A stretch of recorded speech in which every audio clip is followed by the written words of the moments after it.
Добре, приятелю. Днес ще направим най-голямата крачка към интеграцията ти. Ще ти търсим работа.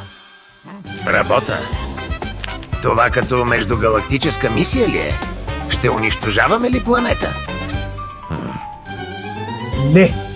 Ще попълним автобиография и ще отговаряш на въпроси относно твоя предишен опит. И имам 300 години стаж като навигатор на черни дупки. Това брой ли се?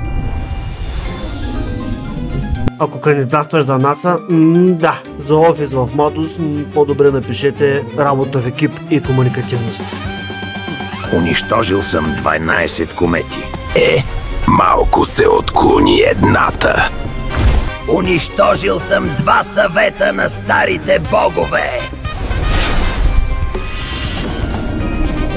И аз мога да работя в екип. Физиономията на агент Великов, след като разбра, че е унищожена планета.